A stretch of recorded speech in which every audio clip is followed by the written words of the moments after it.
Pakistan Afghanistan border पर जंग छिड़ गई है। बॉर्डर पर पाकिस्तान अफगान सैनिकों में भीषण झड़प हुई है। अफगान की कार्रवाई में 8 पाक सैनिकों की मौत की भी जानकारी मिल रही है। अफगानिस्तान ने 5 पाकिस्तानी सैनिकों को पकड़ा है। पाक का ड्रोन सर्विलांस रडार सिस्टम सैन्य वाहन तबाह हो गया है। अफगानी सेना ने कई पाक चौकियों पर कब्जा कर लिया है। पड़ोस से टीटीपी आया, उसने कहा अब तो भैया पाकिस्तान में भी फुल शरीयत होगी। यहीं से तो इन लोगों की मेन लड़ाई शुरू हुई है। लड़ाई सारी शरीयत की है। अब आप पूछेंगे भैया उसने क्यों बनाई है? भैया उसने इस मारे बनाई है क्योंकि ऑपरेशन सिंदूर के सर्जिकल स्ट्राइक में सादिया अजहर बेवा हो गई थी। इनके जो शौहर थे वो उस अटैक में मार दिए गए। बड़ी खुशनुमा खबर आ रही है पड़ोसी मुल्क से। जी हां, पाकिस्तान अपनी औकात भूल गया था, भारत बनने चला था, सर्जिकल स्ट्राइक करने चला था अफगानिस्तान में। वो सर्जिकल स्ट्राइक में तो कुछ उखाड़ नहीं पाया, लेकिन उसका पलटवार में टीटीपी ने उखाड़ लिया।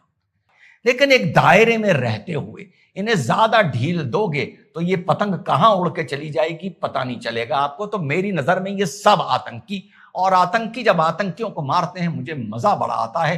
नाजरीन, भारतीय मीडिया झूठ बोलता है, कुट के झूठ बोलता है, छोड़ू है, बहुत बड़ा छोड़ू है। लेकिन एक बात नाजरीन वो ठीक कर रहे थे, हमें उस वक्त यकीन नहीं आया था। भारतीय मीडिया ने जब ये कहा था कि हमारी बहादुर सेना इस्लामाबाद के समुद्रों में उतर गई है और हमारा जो बहरी बेड़ा है, पता नहीं विक्रांत है या अर्जुना है, वो अर्जुना इस्लामाबाद के समुद्रों में और ब्रह्मोस हम अंदर से बाहर की तरफ मारेंगे। यानी इस्लामाबाद के समुद्रों में विक्रांत ठहरेगा और अंदर से बाहर की तरफ ब्रह्मोस मारेगा। ये समझ नहीं आई थी। हमने कहा था नाज़रीन, ज़ाहिर इस्लामाबाद में रहते हुए दहाइयां गुजर गई हैं तो हमें समुद्र नहीं दिखाई दिया, लेकिन आज महसूस हुआ कि समुद्र है, मिस्टर इंडिया समुद्र है और ये नजर नहीं आता।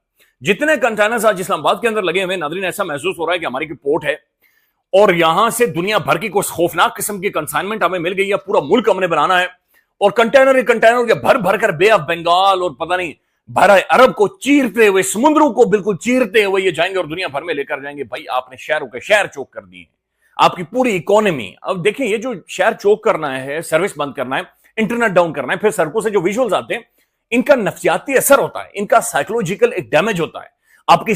तो इंसान को अशरफुल मखलूकात होने का शर्फ हासिल है, लेकिन इस कुर्राए अर्ज पर अगर इंसान की सूरत में कोई हैवान मौजूद है तो वो कोई और नहीं है, वो दरिंदा बूंदी है। मैं तो कहूंगी कि दुनिया में मौजूद हैवानों को पता चल जाए ना कि बूंदी को उनसे मिलाया जा रहा है, तो ऐसा मुमकिन है कि वो हैवान भी हैवानियत से तौबा कर लें, ये एहतजाज पे आ जाए कि हमारी भी कोई इज्जत है। हैवानियत की, मूदी की कोई हद नहीं है। गुजरात के मुस्लिम कुश फसादात से लेकर खेल के मैदानों तक मुहज्जब इंसानी तहजीब की धज्जियां जिस बेदर्दी से दरिंदा मोदी दौरे हुकूमत में भारत उड़ा रहा है, उसकी मिसाल बद से बदतरीन इंसानी तारीख में भी ना ढूंढने से मिलती नहीं है। हमने आने के बाद से भारत इंसानियत और सिफारती नजरों से तो पहले ही गिर चुका था, और इस गिरावट का अंदाजा आप इस हरकत से भी लगा लीजिए कि आप बदला लेना शुरू कर दिया है। बात करेंगे एक बार फिर इस्लामाबाद की, जिसको कि कंटेनर सिटी बना दिया गया है। साथ ही साथ लाहौर का भी तकरीबन यही हाल है।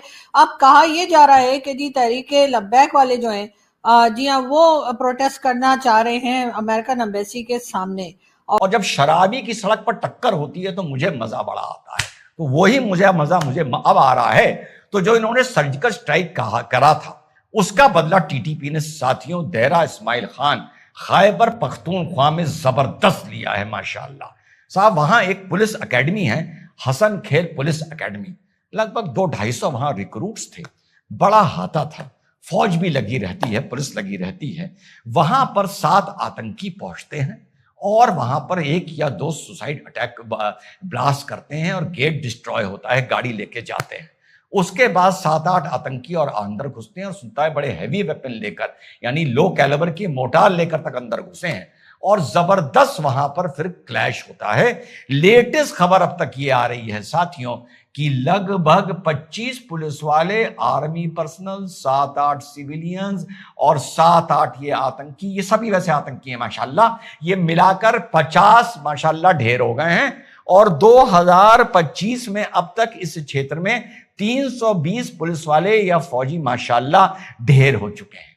ये सारे बबूल इसी मुल्क ने बोए थे, पर इसी मुल्क ने जो बबूल बोए थे तो पड़ोस से टीटीपी आया, उसने कहा अब तो भैया पाकिस्तान में भी फुल शरीयत होगी। यहीं से तो इन लोगों की मेन लड़ाई शुरू हुई है। लड़ाई सारी शरीयत की है। टीटीपी कह रहा है पाकिस्तान में फुल शरीयत लेके आओ जैसी अफगानिस्तान में है। तो बबूल बोए हो तो मीठा आम तो खाने को मिलेगा नहीं। और इसके अलावा कुनूर से लेकर पूरा हेलमंद तक ये तो एक सुसाइड अटैक का हो गया, पूरे में बड़े हैवी वेपन से क्लैशेस इनके पूरे बॉर्डर पर चल रहे हैं। और पाकिस्तान ने भी इसको ये एक्सेप्ट तो नहीं किया था कि हमने काबुल पर अटैक किया या ये किया है, पर कहा था इनफ इज इनफ और हम पलटवार करने का दम रखते हैं। और इस पर तालिबान ने भी कहा था कि हम भी तुम्हें नहीं छोड़ेंगे। तो अब तालिबान, पहले तो यह था कि ऑफिशियली तालिबान कहता था नहीं हमारा कोई मतलब नहीं है, अब तालिबान प्लस टीटीपी मिल के भिड़ंत हो रही है माशाल्लाह। सोसाइटी के अंदर साइकोलॉजिकल मसाइल पैदा होते हैं, सफोकेशन बढ़ती है और ज्यादा माहौल घुटन ज्यादा होता जाता है जो इन्होंने बना दिया है। अभी तक वो काफिला पहुंचा नहीं है, मजीद आने में पता नहीं कितना टाइम लगेगा, अभी रास्ते में है चूंकि अपडेट्स उस तरह से नहीं आ रही। लेकिन उससे पहले ही नाज़रीन सब कुछ बंद करके रख दिया गया। फिर नाज़रीन एक लम्हे के लिए सोचे ना, हाफिज साहब क्रैकडाउन, गोलियां मारना, एक बता रहा था ग्रेनेड चलाया गया है, फिर कुछ गाड़ियां तोड़ते हुए विजुअल्स आना, फिर साथ रिजवी साहब ये कह रहे हैं कि 11 लोग खुदा ना खासा शहीद हो गए, यानी वो जो ये नंबर क्लेम कर रहे हैं 2 दर्जन से ज्यादा लोग जख्मी हो गए, स्टेट शेलिंग हो रही है। ये बड़ी खौफनाक सूरत हाल है।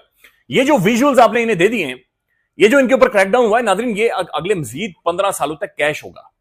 सूरत हाल कैसे समेटी जाएगी या कैसे ये कंक्लूड होगी, ये समझ से बाहर है। दोस्तों जो लोग भारत तोड़ने का सपना देखते थे, आज उनका देश खुद टूट रहा है। और जो लोग में कुछ भी हो तो फॉल्स फ्लैग कहकर दोस्तों ये लोग हवा में टाल देते हैं। तो दोस्तों आज इनको उन्हीं के लोग ऐसा जवाब दे रहे हैं कि इनकी हवा टाइट हुई पड़ी। और दोस्तों दूसरी तरफ अफगान इनको ठोक रहा है, इनके पुलिस चौकियों पर उसने कब्जा कर लिया है, इनके सैनिकों को जहन्नुम पहुंचा रहा है। तो दूसरी तरफ अफगान और एक तरफ इनके खुद के देश के लोग और एक तरफ अफगान साइड का इनका बॉर्डर। दोस्तों ऐसा हम कह सकते हैं कि पाकिस्तान इस समय धुआं हो गया है, इंटरनेट बंद, बिजली बंद, सड़क पर कंटेनर से जाम कर दिया गया है। भारत ने इनको कहा था इस्लामाबाद में हमला होगा, तो उस वक्त ये लोग मजाक में ले रहे थे और आज अपने ही जुबान से कबूल कर रहे हैं कि भारत ने उस समय सही कहा था, इंडियन मीडिया ने उस समय सही कहा था, हम लोगों ने उसे ले लिया था मजाक में। दोस्तों इसमें खुद पाकिस्तान ही शामिल है, क्योंकि पाकिस्तान में वर्दी का मतलब ही गुंडागर्दी होता है। और ये लोग इतने ज्यादा आतंकी संगठन बनाते हैं कि आए दिन पता चलता है कि कोई न्यू आतंकी संगठन तैयार हो गया। फिर जब इन्हीं पर हमला होता है तो दोस्तों इनको भारत की याद आती है कि भारत करवा रहा है। तो दोस्तों करवाए कोई भी, पाकिस्तान के हालात इस समय बहुत खराब है और ऐसे ही खराब रहना भी चाहिए। फिलहाल वीडियो को लाइक कीजिए, शेयर कीजिए और चैनल को भी सब्सक्राइब कीजिए। कह दिया कि भारत हमारा करीबी दोस्त है। अब ये बात सुनने के बाद फॉरेन मिनिस्टर ऑफ अफगानिस्तान की, पाकिस्तान के कई पॉलिटिशियंस जो हैं, छोटे मोटे पॉलिटिशियन भी और कई दूसरे भी जो है, उनका ये कहना है कि जी ये हिंदुओं के गुलाम बन गए। चले कोई बात नहीं, बहुत अच्छी बात है अगर वो हिंदुओं के गुलाम बन गए हो, लेकिन आपका क्या, आप तो चाइना के गुलाम हैं जो कि किसी खुदा को मानता ही नहीं। लेकिन इस बात के बारे में हमारे यहाँ कुछ कहा नहीं जा रहा। अफगानिस्तान जो है वो भारत की तरफ चला गया है, भारत अफगानिस्तान के टर्म्स बेहतर हो रहे हैं, दोनों एक दूसरे से बात कर रहे हैं, एक दूसरे के साथ काम करने के लिए तैयार हैं। और तो और उनको एम्बुलेंस भी गिफ्ट की गई है जो कि डॉक्टर जयशंकर एम्बुलेंस देते हुए भी दिखाई दिए हैं और हमने वो फोटोज भी देखी हैं। तो यकीनन इस वक्त पाकिस्तान में अफगानिस्तान और भारत की टर्म्स को लेकर बहुत खलबली है, लेकिन ये खलबली कब तक चलेगी और ये कहां तक इसको कंट्रोल कर पाएंगे। वैसे तो होना तो यही चाहिए कि भाई ठीक है अफगानिस्तान की मर्जी है, वो किसी से भी बात करे, किसी के साथ भी मिले, लेकिन क्योंकि हमने तालिबान की